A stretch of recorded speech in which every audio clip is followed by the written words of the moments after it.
Konnichiwa, Japan fans. In today's show, we're going to talk about the word no and the client.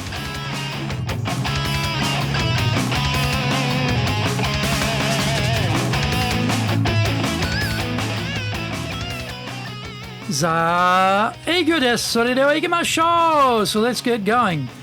This is the fourth year of the Sales Japan Series podcast, and we are broadcasting around the world from the Beverly Hills of Japan, Minato-ku.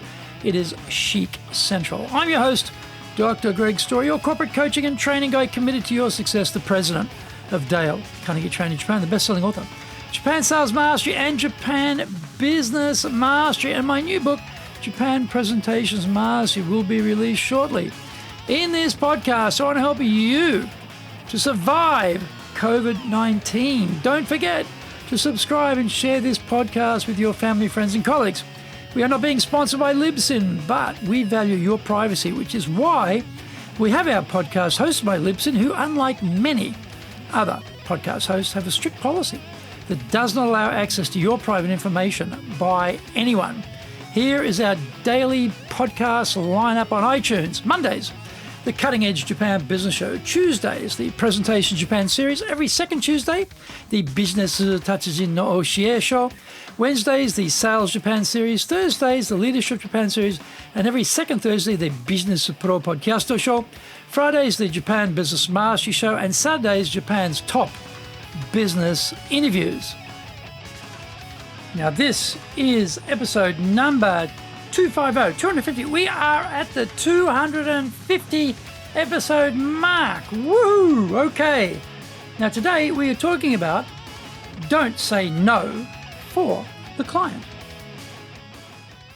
At the age of 16, I was wandering around the streets of a lower working class area in the suburbs of Brisbane, working my first job, trying to sell Encyclopedia Britannica to the punters who lived there. Despite my callow youth, I had a tremendous gift as a salesman. I could tell by looking at the house from the outside whether they were interested or not in buying Encyclopedia Britannica, and so could determine whether I should knock on their door or not. I was saying no for the client.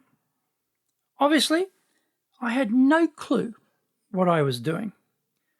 The only training we received was to memorize, word for word, a 25-minute pitch for the buyer, synchronised with showing the flash-looking pages inside the encyclopedia.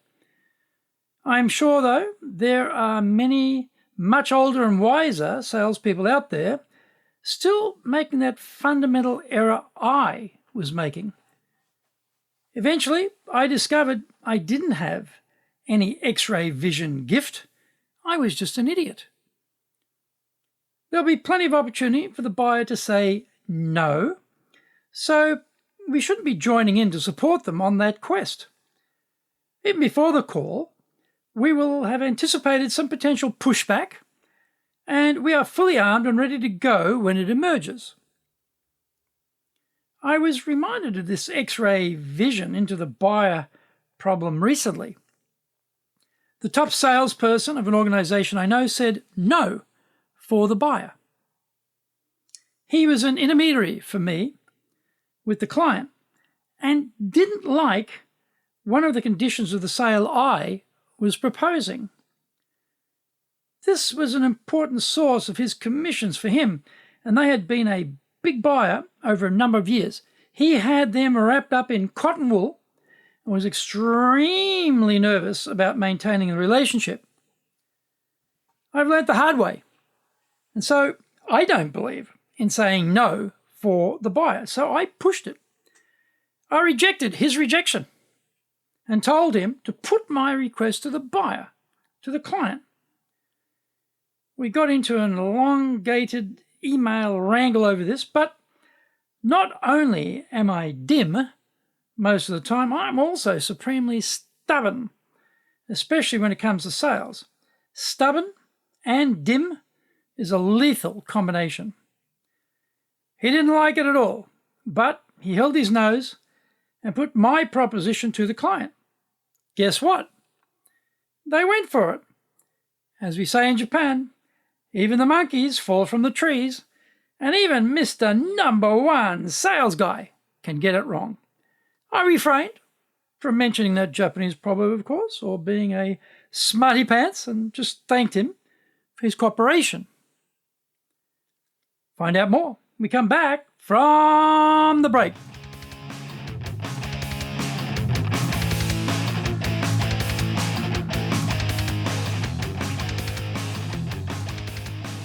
Our show today is brought to you by our public programs, but we also do custom-made in-house classes. Now, we do them in our super safe classroom, we do them live online, and we do them in Japanese, and we do them in English.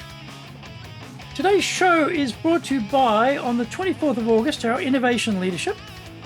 On the 8th of September, we're doing negotiations. On the 16th of September, we're doing conflict management. And on the 19th of October, we're doing storytelling. Check out our website, www.Carnegie.co.jp. Get my best-selling books, Japan Sales Mastery. This is the Bible for selling in Japan. Japan Business Mastery. Both are available on Amazon. And my new book, Japan Presentations Mastery, will be out in 2021. If you like learning by watching videos, then we have over 1,000 there for you at Tokyo, Japan, Dale, Carnegie TV on YouTube. We release 3 TV shows every week on YouTube. The Cutting Edge Japan Business Show, that's the premier business show in Japan, comes out Mondays. Fridays, the Japan Business Mastery Show, and Saturdays, Japan's top business interviews, where I interview leaders in Japan from SMEs all the way up to the corporate captains of industry on one topic, leading in Japan. Now, every second Thursday, we release the Business Pro Television Show. And don't forget, you can email me at greg.story@dalecarnegie.com.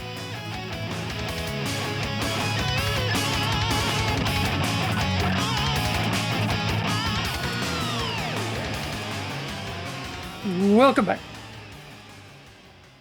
One common case of saying no for the client is when the prices are raised for the product or service. Salespeople invariably will start whinging to the boss that the client will never agree to buy at that higher price. Effectively, they are saying no for the buyers. There are many ways to dilute the pain of raising the price. The terms of payment can be elongated, the guarantees and warranties can be expanded, the rise can be counterbalanced by discounts for volume purchases.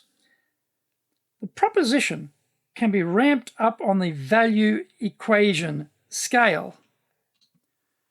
Additional incentives can be packed together with the original offer to justify the price rise. Services can be thrown into the product purchase process to make it more palatable and vice versa. Interestingly, salespeople complaining about the price increase spend 0 time thinking about how to sell the value increase to the client. Price increases are one thing, but defending existing prices against discounting is another case of having to say no to the customer. In Japan, salespeople are very weak in front of the customer. The buyer here isn't king, but God, and God doesn't brook hearing no from salespeople. The constant complaint from our clients is that their firm's salespeople identify too closely with the client and don't defend the company's policies well enough, including pricing. I had the same problem with one of my salespeople. He was happy to discount and take a lower commission, even though the firm made very little profit. He got his base salary and some commission, so he was happy. I wasn't so happy. I get it. The logic is simple. The salesperson heavily invests in the relationship with the buyer and works hard to defend that relationship even against their own employer. This sounds crazy, but they know the value of an existing customer compared to the pain and effort to find a new buyer. This is where the value element has to be worked on more, so that salespeople can justify the existing pricing without resorting to discounts to get the business. The basic sales skills of the team have to be improved, especially their communication skills. This don't say no for the client arena shows the real capabilities of the salesperson. Sadly, there is a major population decline underway here, and salespeople are in increasingly short supply. The quality of the people we can hire isn't going to improve. So our sales training mechanisms and our sales leadership mechanisms become even more important than any time in the past. Are you ready for this? And are your people ready to say yes for the buyer?